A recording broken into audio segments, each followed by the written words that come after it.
दिनैनि समाव बारग' एनडिएफबि माखासे बारग' एनडिएफबिनि माखासे सोद्रोमाफोरा गोदान राजखान्थि दानाय जासिगोन एबा फ्राय दानाय जाबाय बायदि होनना बुंनांगोन दा बेयाव मा फोरमायगोन जे बारग' एनडिएफबिनि माखासे दैदेनगिरिफ्रा गोदान राजखान्थि दानाय थांखि लाबाय गोख्रों MCLA फ्रेस मोसाहारि बिथांमोननि दैदेननायाव जाबायदि सोलिदों थारैनो नोंथांमोना फिन दखल खालामनो हामारगोन ना बे नोंथांमोननि समाव उदालगुरि जिल्ला महरै UPPL राजखान्थि दोलोआ बेसेबांसो टारगेट लादों बे बाराव जेराव थांनाय बाराव मोनबा बियाबावहा देरहानो हादोंमोन बे बाराव फैबाय थानाय जा BTC काउन्सिल बिसायख'थि 2025 मायथाइयाव जानो थांगासिनो जों जि 30 बोसोरनो नांगौ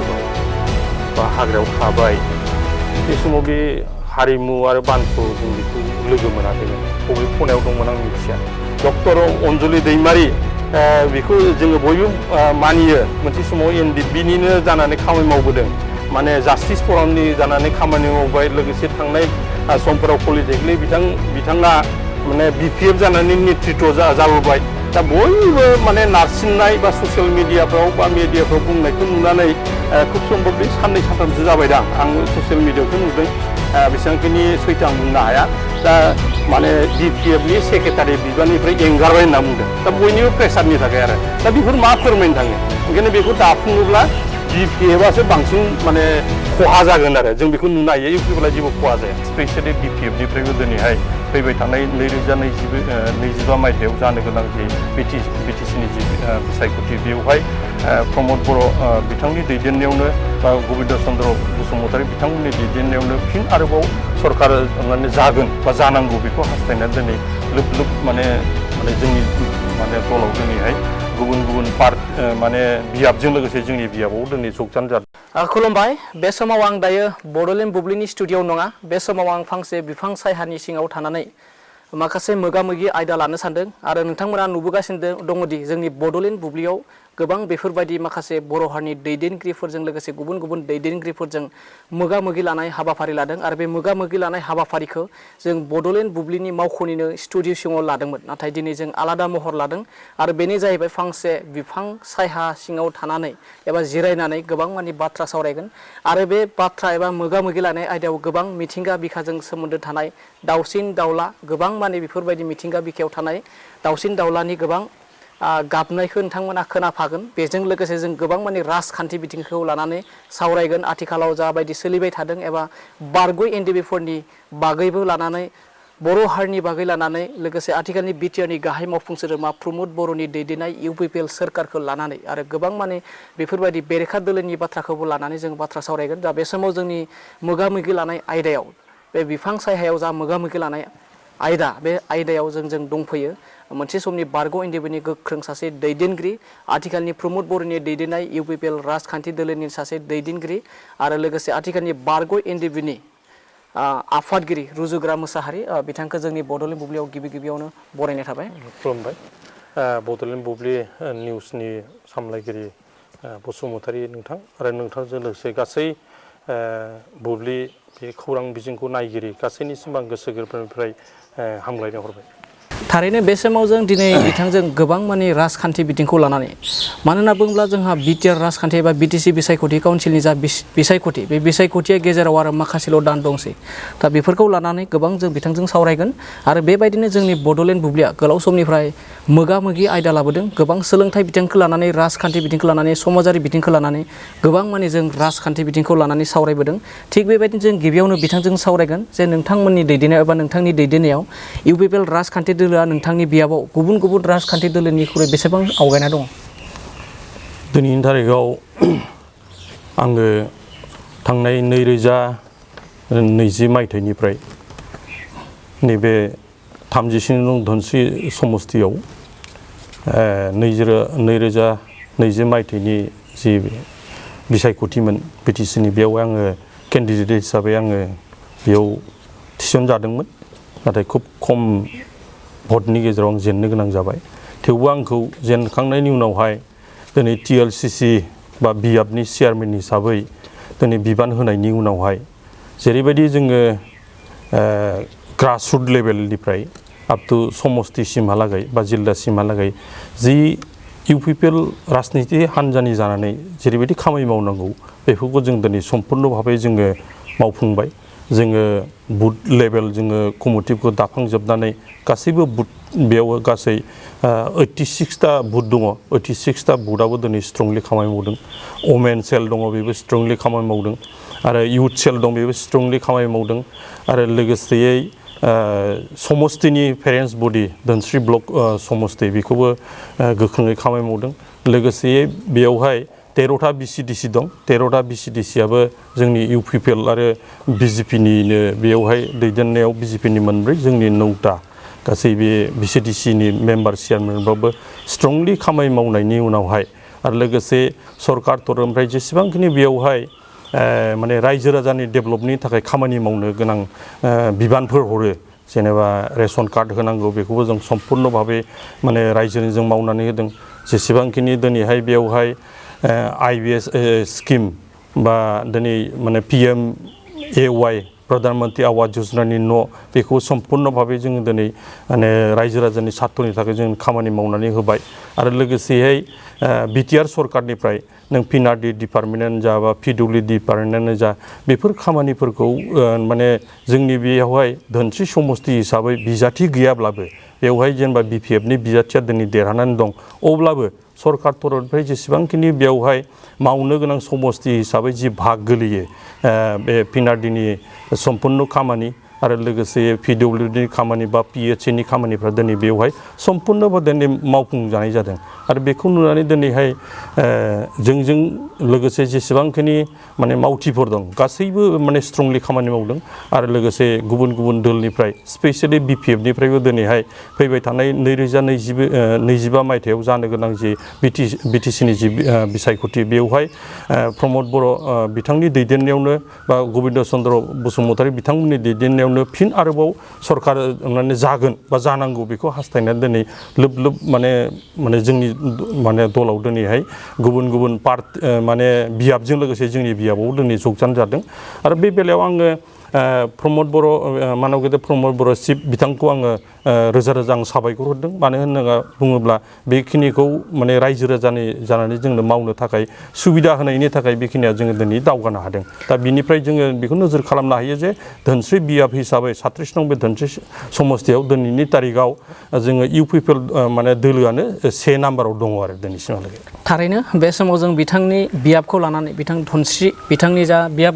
बिथांनि बियाबा जाहैबाय धनस्रि बियाब आरो बिथाङा फोरमायनाय बायदिब्ला आथिखालनि जा प्रमद बर'नि दैदेननाय UPPL राजखान्थि दोलोआ फैबाय थानाय समाव गोख्रोङैनो सरकार दानाय बाथ्राखौ बिथाङा खावलायदों आरो बेबायदिनो गोबां जों बिथांजों सावरायलांगोन दा नैथि हिसाबै नोंथांनियाव जों बेखौनो सोंनो नागिरदों नोंथांनि हानजाया धनस्रि बियाबखौ थारैनो UPPLआ दखल खालामनो हागोन ना जेराव आथिखालनि जा रेहुन दैमारि आरो BPFनि सासे गोख्रों MCLA प्रेस मोसाहारि बिथांमोननि दैदेननायाव जाबायदि सोलिदों थारैनो नोंथांमोना फिन दखल खालामनो हामारगोन ना बे नोंथांमोननि समस्तिखौ थांनाय 2020 मायथाइसिमहालागै बेवहाय BPFनिनो सरकार दङमोन आरो बिथांमोननि सम्पूर्ण भाबे बेवहाय EM बा माने चिफ MCLA लोगोसे BCDC मेम्बार चेयारमेन थासेयावबो दिनै माने बिथांमोनहा बेयाव जेरैबायदि आसा खालामदों बेखिनि माने भट बिथांमोना मोननो हायाखै आरो बे समाव जोंहा सासेबो मेम्बार गैयामोन UPPL दल हिसाबै जोङो बेवहाय जेसेबांखिनि 13टा प्राइमारि कमिटि दानांगौमोन बा BCDC मेम्बारफोर थानांगौ बे समाव जोंहा गैया सत्तेयावबो जोङो माने खामानि मावनायनि उनावहाय जोङो सेकेन्ड पजिशन मोननो हादों जेनदोंब्लाबो जों सेकेन्ड पजिशन मोननो हादों माने बारा भटआव आरो हाजार हिसाबै जोङो माने भटआव जोङो बेब'दानाव जों जेननो गोनां जादों दा नोङो नैबे माने 5 बोसोर जाबाय दा बे सरकार जानायनि उनावहाय जोङो बेवहाय स्ट्रंलि जों दिनै खामानि मावदों खामानि मावनायनि उनाव रायजो राजानि मोनफ्रोमबो इस्युसफ्रावनो जोङो दिनैहाय रायजो राजाजों जोङो गसंनानै जेसेबांखिनि समस्याफोर दं जों बेखौ राजनितिक भाबे सामाजिक भाबे माने समाधान खालामनानै बा रायजो राजाजों गसंथानांगौ बेखौ गसंफानांगौ मावफानांगौ बेखौ जोङो सुबिदा मोननाय हिसाबै जों मावफानायखौ नोजोर खालामनानै जों दिनै माने फोथायनाय फैदों आरो लोगोसे बेवहाय MCLA दङ माने MCLA दं BPFनि बिथाङा रायजो राजानाव थांनो हायाखै रायजो राजानो मोनसेबो खामानि मावनो हायाखै दा बे हिसाबै बिथांमोना माने रायजो राजानि गोसोखौ जय खालामनो हायाखै आरो जों UPPL हिसाबै बेखिनिखौ एडभान्टेज लानानै फैबाय थानाय दिनाव जोङो बेयावहाय बे 37 नं धनस्रि समस्तियाव UPPL हान्जायानो देरहागोना 100% दिनै रोखा जानानै दङ। थारैनो बे समाव बिथाङा धनस्रि बियाबखौ लानानै फिन आरोबाव गोबां माने बाथ्रा बुंबाय जेराव आथिखालनि जा एक्जिस्टिं MCLA दङ बिथां फ्रेस मोसाहारि बिथांनि सायावबो गोबां माने बिथाङा फोरमायदों आरो बेबायदिनो आरो फिन आरो नोंथांनियाव जों सोंथि खालामनो नागिरदों दे उदालगुरि जिल्ला महरै UPPL राजखान्थि दोलोआ बेसेबांसो टारगेट लादों बे बाराव जेराव थांनाय बाराव मोनबा बियाबावहा देरहानो हादोंमोन बे बाराव फैबाय थानाय जा BTC काउन्सिल बिसायख'थि 2025 मायथाइयाव जानो थांगासिनो दं दा बेयाव बेसेबांसो मासि लानायनि टारगेट नोंथां? जोङो उदालगुरि सिभिल डिस्ट्रिक्ट हिसाबै बेयाव MCLA बियाबा गासै 10 दङ आरो पलिटिकेल माने हिसाबै जोंहा बेयावहाय उदालगुरि साब डिभिजन लोगोसे भेरगाव साब डिभिजन भेरगाव साब डिभिजनाव मोनबा बिनिफ्राय उदालगुरि साब डिभिजनाव मोनबा दा नैबे उदालगुरि सिभिल डिस्ट्रिक्ट हिसाबै जोङो गासै मोनबा बियाबाव जोङो दिनै देरहानानै दं। थांनाय 2020 मायथाइनि जि BTCनि जि बिसायख'थिमोन बेवहाय मोनबानि गेजेराव जोङो मोनबानि गेजेराव जोंहा उदालगुरियाव मोनथाम बेनिफ्राय भेरगावआव जोङो मोननै गासै मोनबा देरहादों आरो BJPनिफ्राय मोनब्रै देरहानानै दं बेनिफ्राय BPFनिफ्राय मोनसे देरहानानै दं। दा ओंखायनो फैबाय थानाय 2025 मायथाइनि जि जानो गोनां जि BTCनि जि माने बिसायख'थि बेयाव जोङो जेसेबांखिनि बियाब दं बे बियाबाव जोङो गासैबो केन्डिडेट होजोबगोन आरो दिनैनि तारिखाव बे 10नि गेजेराव जोंहा मोनसे सार्भे जिथु सोलिबाय थायो आरो जोङो भितराव जिथु खामानि मावनानै जोङो मिथिनो हादों जे संगठन हिसाबै बा माने UPPL पार्टी हिसाबै दिनैनि तारिखाव जुदि भट जायोब्ला गाबोन जुदि भट जायोब्ला जोङो बेयावहाय 9 बियाबाव देरहानाया एकदम रोखा जाना दं आरो थारैनो बे समाव बिथाङा फोरमायबाय जे उदालगुरि जिल्ला महरै गासै 10 बियाब दङ बे 10 बियाबनि गेजेराव गासै UPPL राजखान्थि दोलोआ 9 बियाबखौ देरहासारनायनि बिथांमोना टारगेट लानायनि बिथाङा फोरमायदों थारैनो बेखौ फैबाय थानाय जा बिसायख'थिनि उनाव जों मिथिनो मोनगोन दा बिनि उनावहा गुबै सोंथि होनना बुङोब्ला दिनैनि मोगा-मोगि आयदायाव गुबै सोंथि होनना बुङोब्ला बारग' NDFबफोरखौ लानानै जों माखासे गोबां माने सावरायगोन दा मोनसे समाव नोंथाङा सासे NDFबनि गोख्रों दैदेनगिरि आरो आथिखालावबो बारग' NDFबफोरनि सासे आफादगिरि महरै आथिखालनि जा बारग' NDFबफोरनि थासारिया माबे थासारिजों दा जोङो एक्स NDFB हिसाबै थांनाय 2020 मायथाइ 27 जानुवारियाव जि बिटिआर सुक्ति जाबाय बे सुक्ति जानायनि उनाव NDFB हिसाबै जोंहा बेबायदि माने स्ट्रं दल गैला बा स्ट्रं जोङो बेबायदि नांग्रा हान्जाबो नंला थेवबो जोङो NDFB हिसाबै जेरैबायदि जोङो सुक्ति जाखांनायनि उनावहाय जोङो सोरबाया राजनिति भाबे सोरबाया सामाजिक भाबे सोरबाया समाजाव थांनानै न'खरजों जेरैबायदि गोरोबनानै खामानि मावहैनांगौ बेबायदि गोरोबनानै खामानि मावहैदों आरो आंहा फोथायनाय दं दिनैसिमहालागै एक्स NDFB हिसाबै जेसेबांखिनि जोंनि मावथि सोद्रोमाफोर दंमोन बिथांमोना समाजनि बेरेखा मालाबाबो खामानि मावहैयाखै आरो समाज आरो न'खर बा धोरोमजों बा बेवहाय थानाय जेसेबांखिनि बर'जों लोगोसे गुबुन गुबुन हारि माहारिफोर दं बिथांमोनजों थांनानै गोरोबनानै डेम'क्रेटिकलि गासैबो माने करनानि सुबुंफोरजों गोरोबनानै दिनै रायजो जाहैदों बा सोरबाया बेबसा खालामहैदों बा सोरबाया पलिटिकेलि खामानि मावदों बे गाव बेक्तिगति नाजानाय बा चइसनि बा आजावनानै लानायनि बाथ्रा ओंखायनो दिनैसिमहालागै नैबे 5 बोसोर जि माने बिटिआर सुक्तिया जोंहा सम्पुर्ण जाबाय बे 5 बोसोराव एक्स NDFB हिसाबै जेसेबांखिनि माने मावथिफोर दं ट्रेन मावथि दंमोन आरो वेल माने नलेज बा ट्रेन लानाय बेबायदि पलिटिकेल क्लासफोर लानाय सुबुंफोर दंमोन गासैबो दिनैहाय गोरोबनानैनो खामानि मावहैदों जायनि खारनाव खुनु मोनसे समाजाव दिनै बेरेखा खामानि मावनाय बा बेबायदि अभियोग दिनैसिमहालागै माने जों मोननो हायाखै आरो ओंखायनो जोङो मोजां थासारियावनो NDFB हिसाबै जों दिनैहाय एक्स NDFB हिसाबै जोङो समाजजों बा माने धोरोमजों बा जिकुनु हारि माहारिजोंनो राजनिति सामाजिक भाबै जोङो गोरोबनानै थांनानै जानानै दं आरो दा बेखौ जों बुंनो हायो आरो थारैनो बे समाव नोंथांमोना दि हारिमु आरो बानस बिथांखौ मोजाङै सिनाय हागौ बा मोजाङैनो मिथिगौ जे बारग' एनडिएफबि आथिखालनि प्रमद बर' सरकारा जेबो खाबु होआखै होननानै बानस आरो दि हारिमु बिथांमोना गोबां अजद दिखांदों थारैनो बारग' एनडिएफबिफोरा आथिखालनि जा प्रमद बर'नि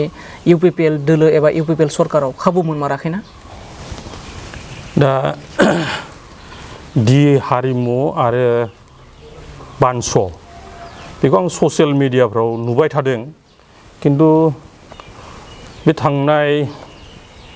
माने गोलाव सम संग्रामनि समाव माने जों जि 34 बोसोर नांबोबाय बा हाग्रायाव थाबाय बे समाव बे हारिमु आरो बानस जों बेखौ लोगो मोनाखैमोन बबे खनायाव दंमोन आं मिथिया खिन्थु जेला जोङो सिजफायार जाखांनायनि उनावहाय जोंनि गेजेराव आरो 2008-9नि उनाव जेला गावस्रानाय फैबाय बे अबेबा मोनसे ग्रुपजों दंहैयोमोन जानांगौ जों मिथिदों बेनो डिआर नाब्ला सारनि ग्रुपाव बे दंमोन होननानै जों मिथिदों आरो दा बिथांमोनहा अभियोग खालामनो हागौ माने जोंनो सुबिदा होआखै बा बिदि जोंनो एक्स एनडिएफबि हिसाबै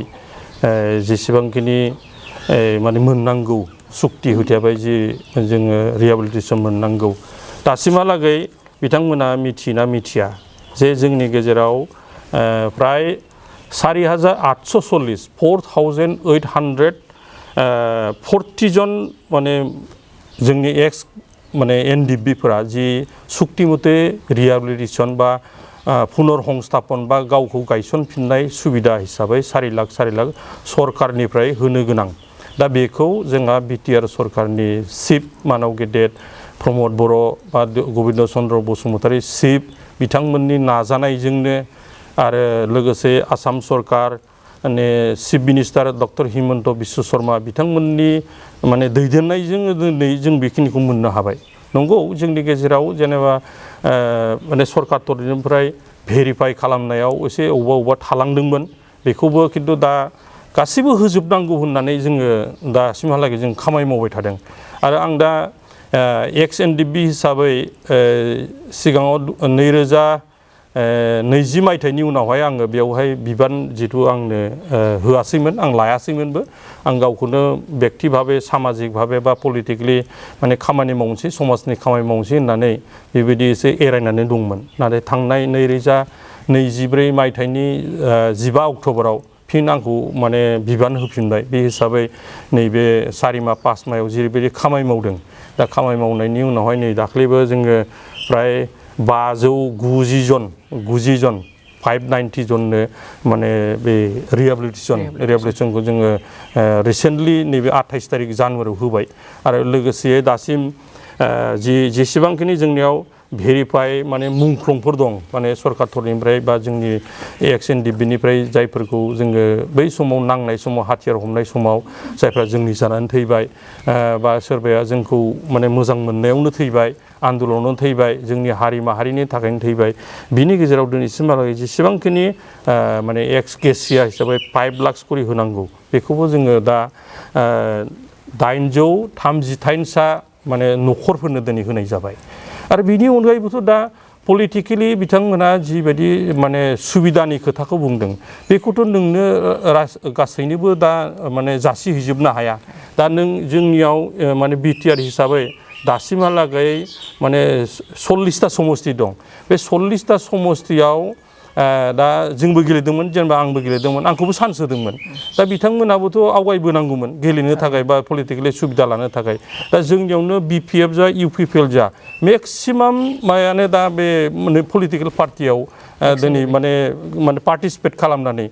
साबा दिनै माने MCLA बा EM बा डिपुटि दङ दा बे लेभेलाव आरो बबे लेभेलाव आरो माने सुबिदा होआखै होननानै बुंदों बेखौथ'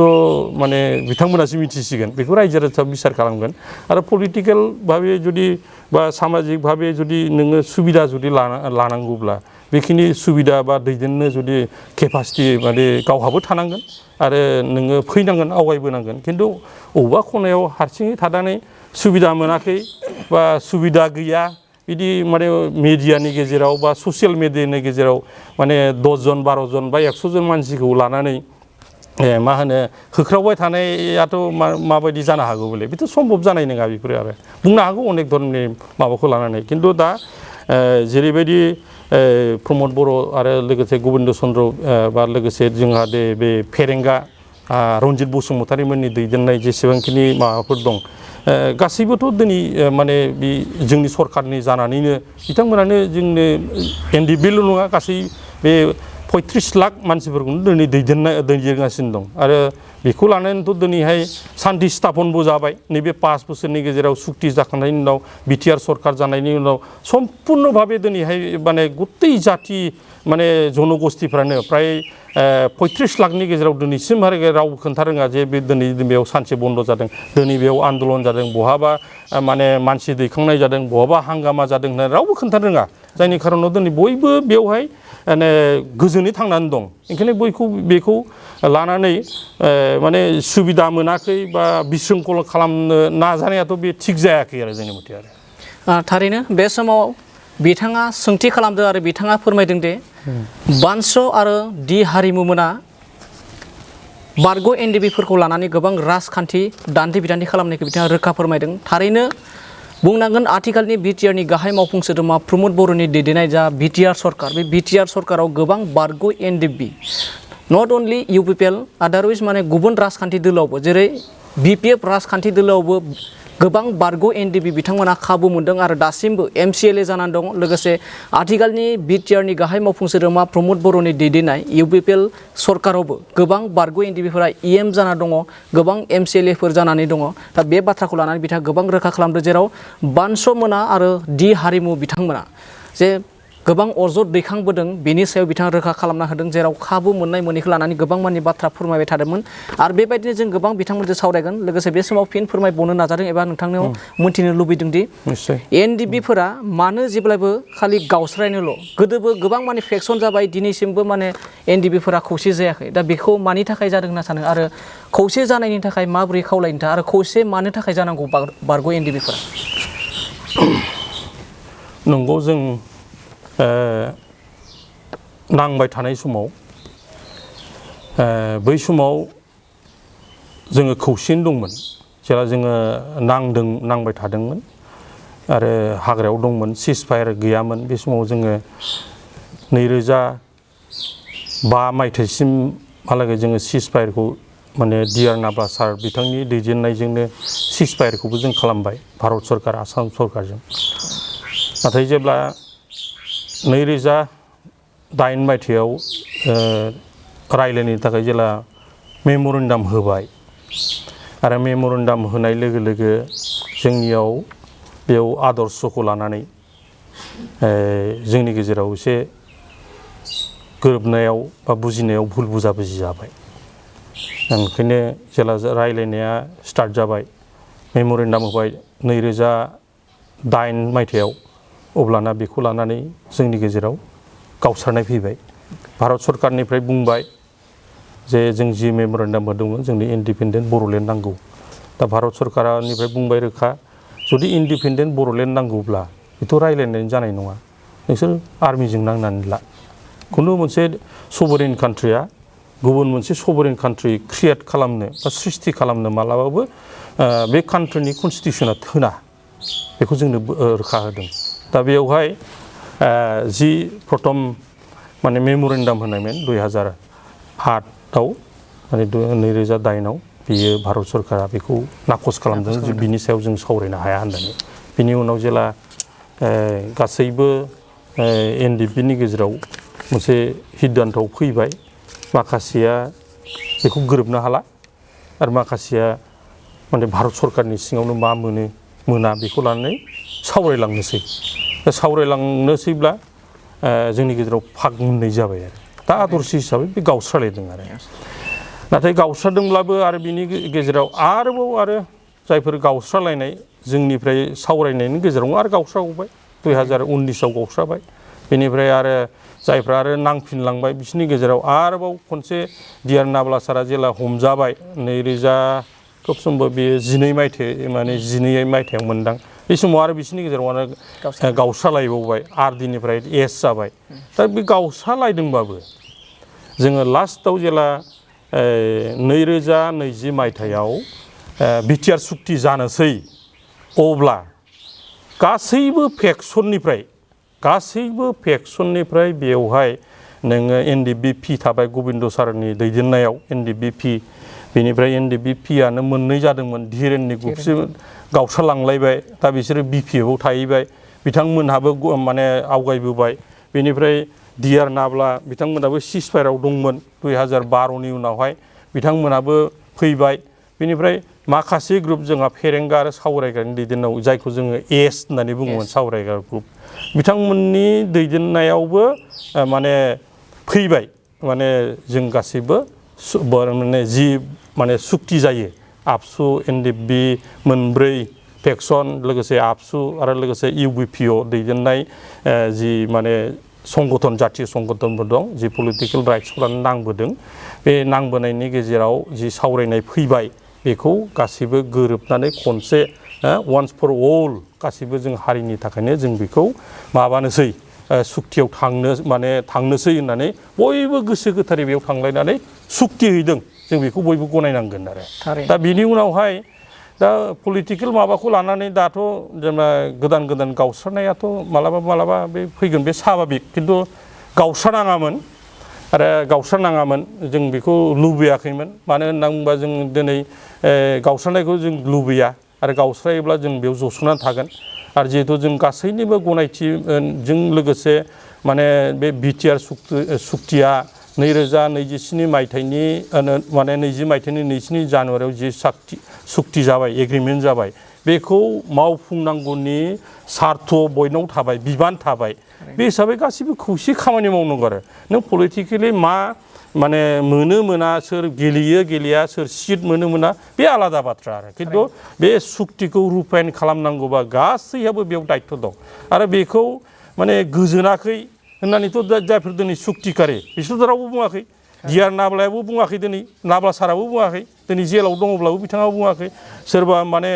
फेरेंगायाबो बुङाखै दिनै इएम जाना दं सोरबा धीरेन बर'आबो बुङाखै गोविन्दआबो बुङाखै खिन्थु बिनि सिङाव थानाय माखासेयासो बिसोरखौ लानानै जों गोजोननाय गैया होननानै पलिटिकेलि माखासे प्लेटफर्माव थानानै बिसोर बाथ्रा बुंबाय थायो आरो खिन्थु गोजोननाय गैया होननानैबो बिसोर नाखस खालामनानैबो खामानि मावनो हाया बिसोरो बै माने माखासे मानखौ इमसनेलि मोनसे माबा खालामनानै आरो आबेगिक सृष्टि खालामनानै बोरै माने भट आदाय खालामनो हायो बोरै सिम्पिटि मोननो हायो बेखौल'सो बिसोर सेस्था खालामबाय थानायखौ जों नोजोर होनो हायो आरो बेखिनि थारैनो बे समावहा गोबां रायजो राजानि मोनसे गोसो सिङाव सोंथि फैयो आरो गोबां बारग' एनडिएफबिफोरनि गोसोआव सोंथि सोंबाय थायो आरो बेखौ लानानै गोबां राजखान्थि दान्थे-बिदान्थे जायो बेनो जाहैबाय बिटिआर सुक्ति जानायनि उनावबो माखासे बारग' एनडिएफबिफोरा दासिमबो मानो जेलाव दङ दासिमबो मानो उदां अख्राङाव फैयाखै बिनि गुबै जाहोना मा नंगौ जों बेखौ गनायनांगोन बिटिआर सुक्ति एग्रिमेन्टनि उनाव एक्स एनडिएफबिनि थाखाय मोननैसो दफा लाखिदों बे दहाय आं बुंनाय बायदि जे बेवहाय एक्स एनडिएफबिफ्रा जितु गोबाव संग्राम माने खालामबाय न' बां गारबाय बेखौ रिहेबिलिटेसन होनांगौ समाजाव थांना थानो थाखाय न'खर हिसाबै दानो थाखाय बे थाबाय लोगोसे जायफ्रा मुंख्लंफोर दङ बिसोरनो एक्स ग्रेसिया होनांगौ न'खरा बायला सिला जालांबाय सोरलां बारलां जालांबाय बेबो दङ बेबो एसे मावफुंजाबाय आरो लोगोसे जायफ्रा जोंनि एनडिएफबि जानानै लोगोसे एनडिएफबिनि मावथिजों लोगोसे गोबां रायजो राजाफ्रानो पुलिस आर्मिजों हमजानानै केसफोर दं बेखौ उइथड्र खालामनांगौ दा बे केस उइथड्रआबो दिनैहाय जेसेबांखिनि माने भेरिफाइ जादों रिपर्ट कालेक्सन जाबाय बेवहाय मोननै माबा होदों जोंनो अपसन होदों हाइनेस आरो नन हाइनेस माखासे केसा जेनेबा धर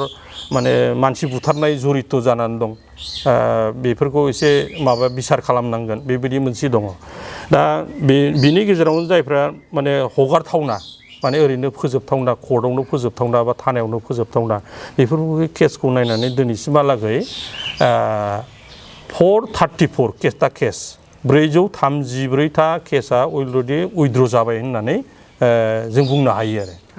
आरो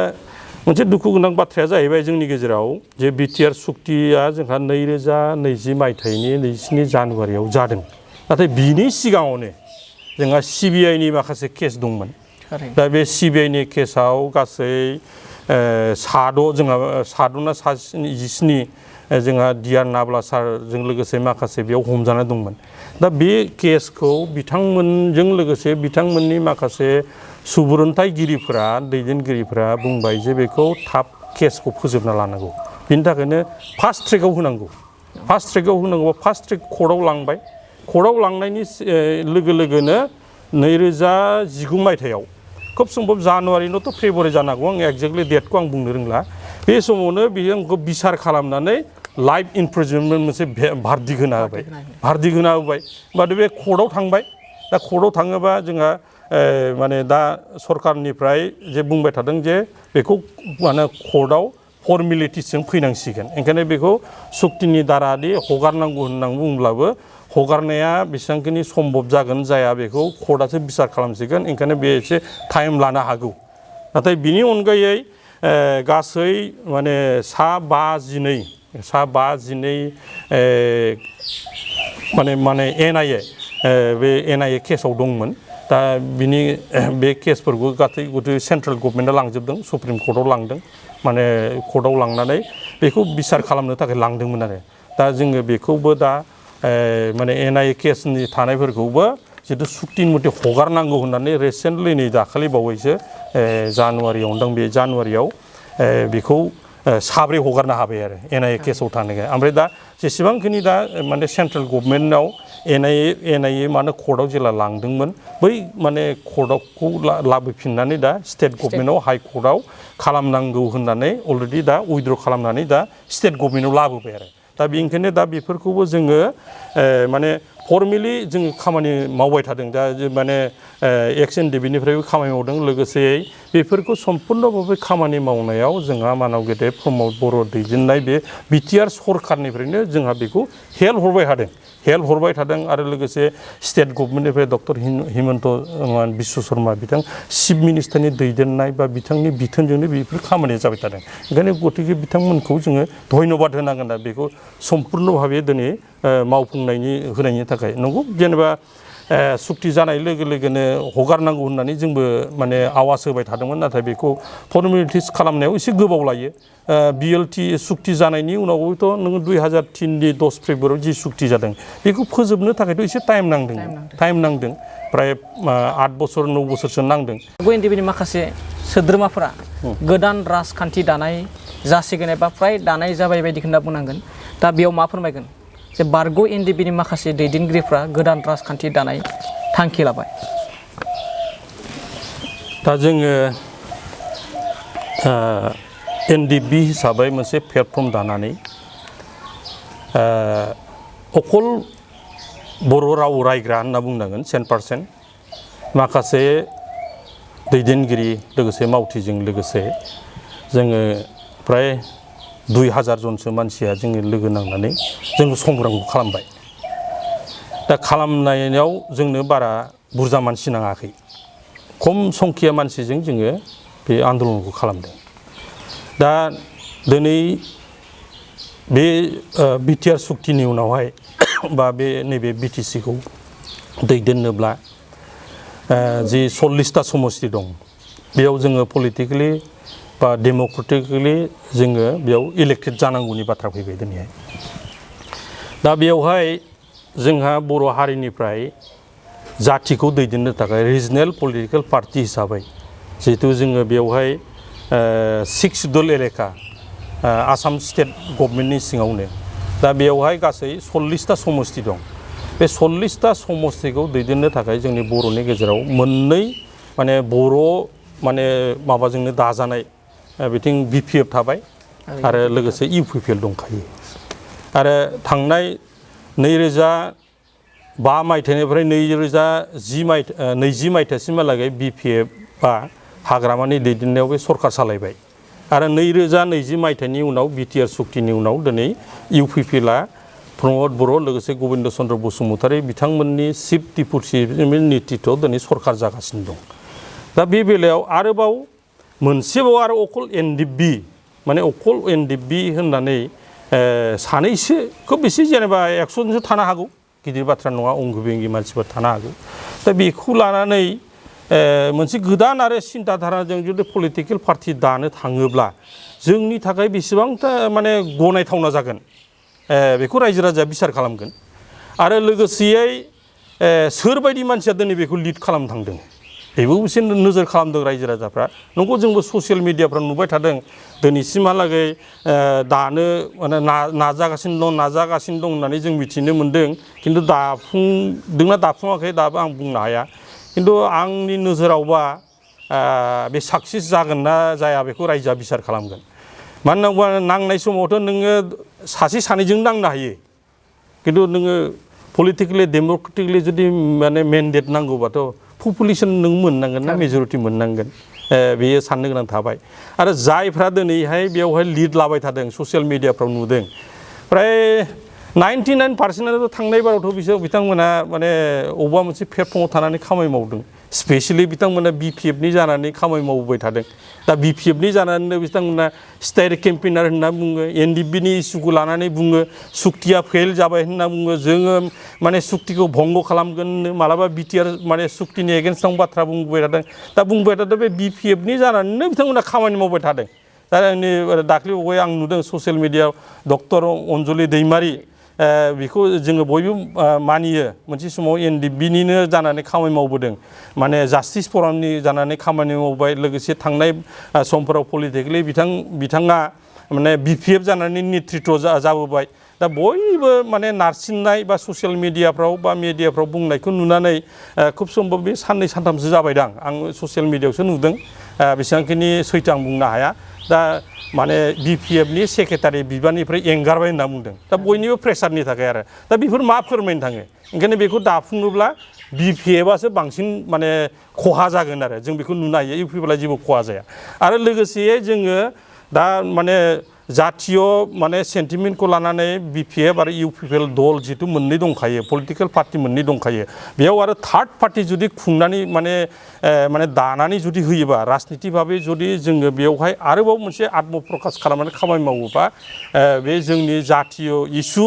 लोगोसे जातिखौ डेभेलपमेन्ट खालामनो थाखाय जि जों संग्राम खालामनानै BTC लोगोसे BTR मोनबाय बेयो गोदोलांगोन आरो बे जोंनि आखायाव थानाय नङा बेवहाय गुबुन माने नेसनेल पार्टिफ्रासो बेयाव जायगा लाफैनो हागौ आरो बा गुबुन दलासो माबा खालामनो हागौ ओंखायनो बिथांमोननि साननायजों बेसेबांखिनि साक्सेस जाहैगोन आरो बिथांमोना माने साननायजों जुदि थांफायोबा रायजो राजाफ्रा गल जाहैनो हागोन नामा बेखौथ' निश्चय जोंथ' पलिटिकेल बहुद माने एनालाइसिस खालामग्रा बहुद एक्सपार्टफोर दंसै बिथांमोना कमेन्ट होगोन आरो बिथांमोना बिनि सायाव सावरायलायगोन होननानै आङो मोनसे माने आसा दङ आरो बे बेलायाव उदाय मुदाय सानैसो मानसि बा 100 जन मानसिनि हुरा मुरा दाब्रबनायजों जाहाथे रायजो राजाया थांनाय नङा बेखौ आंहा मोनसे फोथायनाय दं आरो थारैनो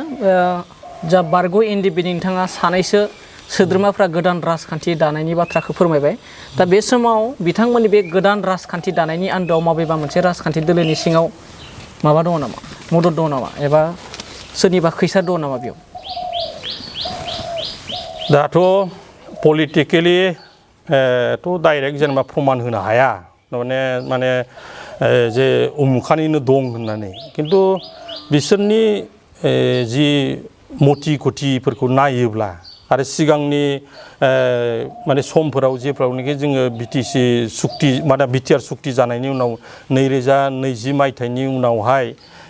माने मोनबासो जों दिनै इलेक्सन मोनबाय माने BTRनि इलेक्सन 2020 मायथाइयाव मोनबाय बिनि उनाव 2021आव एसेम्बलि मोनबाय बाइ इलेक्सन मोननै मोनबाय MP मोनबाय दा बेफोराव बे खामानि मावनायफ्राव नुबोदों बिथांमोना जे सोरनि जानानै बाथ्रा माबा खालामबोदों माने प्रसार खालामबोदों सोरखौ सापर्ट खालामनांगौ होननानै रायजो राजाफ्रा माबा खालामबोदों आरो लोगोसेयै जायफोरखौ लानानै बिथांमोना माने खामानि मावबोदों दा बेखौ नोजोर खालामोबा निस्सय बे सोरनिबा थुनाय दङ बा सोरनिबा जानानै मावनो थांदों आरो बिसोर सानदों जानो हागौ NDFB मोनसे बे स्पिरिटखौ लानानै दिनैसिमहालागै माने गोबां बर' रायजो राजाफ्रा लोगोसे आरो बर'फोरजों लोगोसे माने मोनसे सिम्पिटि दङ पलिटिकेलि सिम्पिटि दं बा सामाजिकयै सिम्पिटि दं अननाय दङ मोजां मोननाय दङ बेखौ लानानै जों बे खनासेखौ जोङो सोखावना होनानै सोरनोबा लांना हैनोसै बे UPPL खौ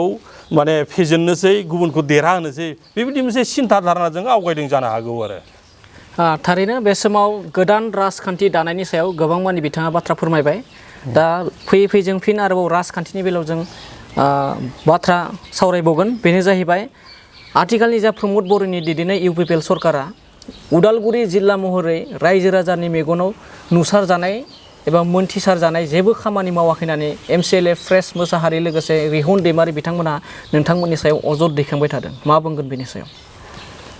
आं बे बेलायाव बुंगोन थांनाय 2005 निफ्राय 2020 सिमहालागै आरो दा जोंहा धोनस्रि समस्ति हिसाबै 25 सिमहालागै जितु जोंहा फ्रेस मोसाहारि जोंहा BPF नि MCLA दं बिथांमोनहा बै समाव रायजो राजानि नैबे उदालगुरि ओनसोलाव रायजो राजानि नुसारनाय बा नुनाय मिथिनाय बा रायजो राजानो बेबायदि जौगानाय बेसेबांखिनि खामानि मावदों बेखौ हिसाब होथों रायजो राजायानो माने बेखौ बिसार खालामगोन नङा होमबा दा रिहन मन्थ्रिया बिथाङा प्राय 20 बोसोर MLA जादों 69 बे उदालगुरि माने बियाबाव LAC हिसाबै आरो बेनि गेजेराव 10 बोसोर बियो मन्थ्रि जाबाय बे मन्थ्रि जानायनि उनाव बे बेसेबांखिनि बेयावहाय शिक्षा अनुष्ठान गायसनबोखो बेसेबांखिनि जोंनो साक्सेसफुल बेबायदि अनुष्ठानफोर बहाबा दालां लामाफोर बानायना होबोखो बिनि हिसाबखौ बे होथों आरो लोगोसे बे बुंथों जे दिनैहाय UPPLआ बे थांनाय 5 बोसोराव माखौ मावाखै दा बेनि बेलायाव आं बेखौ बुंगोन उदालगुरि जिल्ला हिसाबै शिक्षा अनुष्ठान बेयावहाय थांनाय बाराव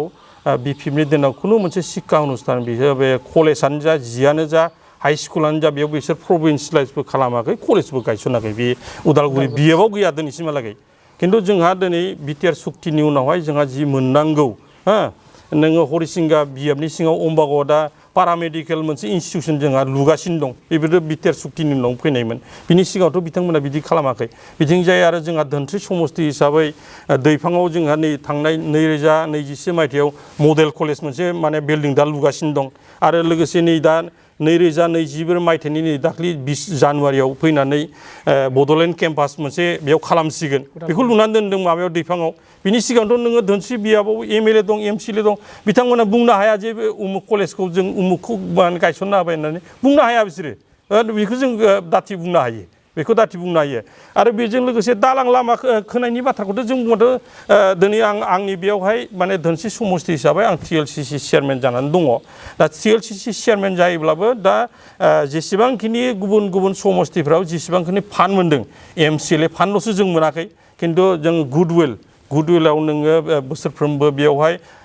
माने 10 कौटिनि खामानि बेयाव लामा मावनो हरो बेनिफ्राय कमिउनिटि हलफोर मावनो हरदों दालां मावनो हरदों दा बेफोरखौ जोङो हिसाब खालामोबा जों रायजोनाव थांनानै हिसाब खालामो नैबे दालाङाबो आं मावनाय बे दालाङाबो बिटिआर सरकारनि उनाव मावनाय दा बे जों बुंनो हायो खिन्थु MCLA बिथाङा बुंथों जे बे बे थांनाय माने 5 बोसोरनि गेजेराव बबे लामाखौ मावखो बबे माखौ नुसारनाय मावखो बे मोनसेबो बुंनो हाया बियो मोनसेबो बुंनो हाया आरो बेयावहाय जोंहा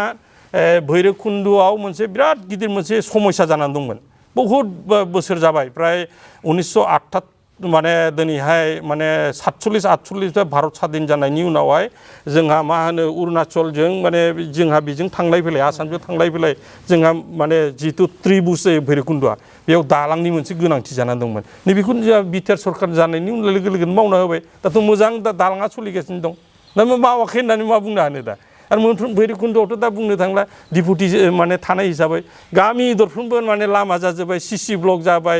माने सेन्ट ग्रेभेल लामाफोर जाबाय मोनफ्रोम गामियाव थांनानै नायबानो जागोन माने साइन बर्डआनो दंजोबो गासैबो दा आं जेने दिनै खोथाजों बुंनो हागौ जे उमुक लामाखौ आं मावदों तुमुक लामाखौ जोंनि सरकारा मावदों होननानै दा थाङोब्ला नुहैगोन आरो साइन बर्ड नांगौ जायोब्ला आं खोन्थानो हागोन आरो बेयाव थारैनो बे समाव बिथाङा उदालगुरि जिल्ला हिसाबै आथिखालनि जा बिटिआर सरकार थामहिनबा प्रमद बर'नि दैदेननाय सरकारा बेसेबां खामानि मावखो बेखौ लानानै बिथाङा गोबां बिदिन्थिजों लोगोसे गोबां बिथाङा बेखेवनानै बाथ्रा फोरमायबाय दा बे समाव सुंद'यै नोंथांनिफ्राय जों फिननायखौ लुगैगोन जे उदालगुरि जिल्ला महरै माखासे BPFनि दैदेनगिरिफ्रा अजद दैखांनाय बायदिब्ला फैबाय थानाय BTC काउन्सिल बिसायख'थियाव UPPL राजखान्थि दोलोआ मोनसे बिग जिर' होननानै बुंदों बिनि सायाव सुंद'यै माबायदि बाथ्रा बुंगोन नोंथां दा बेथ' पलिटिकेल भाषण जाबाय प्रपागान्डा नांगौ बयनोबो आं मावनायखौ जुदि बुङोब्ला बिथांमोना माइनास जागोन गतिके जों दिनै पलिटिकेलि नङा जों सामाजिक भाबैनो बा नर्मेलि मानसि हिसाबै जों बुंगोन जे दिनै माने UPPL हिसाबै जों फिसा फिसा व्यक्ति लाइनावबो इन्डिभिजुवेल लाइनावबो जेसेबांखिनि बेवहाय गरिब गुन्द्राफोर दं बिसोरनो रेशन कार्ड होनांगौ कमप्लिट जों मा होजोब्बाय बेसेबां दामाने अनसुंथाइ होनांगौ अनसाय बिथांखि होनांगौ बेखौ जों होदों आरो बेसेबांखिनि सेल्फ हेल्प ग्रुपफोरनो जोङो रेजिस्टार्ड सेल्फ हेल्प ग्रुपफोरनो थांनाय 2020आव मोनसे जोंहा इलेक्सन इस्ताहार दंमोन जे माने देरहाखांनायनि उनाव सरकार जायोबा 25,000 हिसाबै खनथामै जोङो माइनाव सोरां बिथांखि हिसाबै जोङो अनसुंथाइ होगोन एक खालामनो बेखौबो जों होदों दा बेफोरखौ होदों आरो बेजों लोगोसे गामिफोराव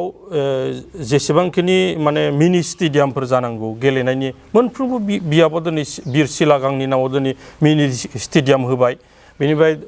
सुजित नार्जारी मुंख्लं सुजित नार्जारी सेपारेट स्टेटनि फार्स्ट मुंख्लं आबसुनि जानानै थैजेननाय बिनि नामाव मोनसे अडिटरियाम होदों मोनफ्रोमबो समस्थियाव जादों दा बेफोरखौ नायोब्ला माने बिग जिर' जागोन ना हिर' जागोन बेखौ रायजो राजाबा बिसार खालामगोन सोरबाया बुंबानो जाया थांनाय बारावथ' बिथांमोना सरकारा बिसिनिमोन गासिबो मेम्बारा बिसिनि गासिबो चेयारमेना बिसिनि EM दङ CF दङ थेवबो दिनै सरकार खुंनो हायाखै माने बिथाङा माने मेजरिटि लानो हायासै दा ओंखायनो बिथांमोननि बुंनायजों जे जिर' जायोना हिर' जायो फैबाय थानाय माने 2025 मायथाइनि जानो गोनां बिसायख'थिनि रिजाल्टआ खोन्थागोन आरो लोगोसे दिनै UPPLआ जेरखम खामानि मावदों सान्ति खौसेथि बेखौ लानानै हारि माहारिनि गेजेराव जेरखम खामानि मावदों बेयो 100% दिनै साक्सेस जानायनि उनाव दिनै गुबुन दलल' नङा जनसाधारन नङा खुद BPFनि एकदम मोजां माने दैदेनगिरि BTC सुक्ति खालामग्रा खाम्फा बरगयारी चन्दन ब्रह्म हितेश बसुमतारी मोनहानो जुदि UPPL दलाव जगदान जानानै BTR डेभेलपनि थाखाय बे ओनसोल जौगानायनि थाखाय खौसेथिनि थाखाय माने हारि माहारिनि थाखाय खामानि मावबोनायनि उदाहरणा मा जानो हागौ बिनि एन्सारखौथ' बिसोर माने उल्था होगोन दा दुर्नीति खालामदों गोरोबाखै हाग्रामाजों गोरोबाखै बिनिखाय खारदों होननानै बुंगोन खिन्थु बे नङा बिथांमोना नुहुरदों फैबाय थानाय समफोराव UPPLनि आदर्शजों प्रमद बर' आरो गबिन्द चन्द्र बसुमतारीनि दैदेननाय बे हान्जायानो सरकारजों जाफिनगोन बेखौ बिथांमोना नुहुरदों आरो ओंखायनो पलिटिकेलि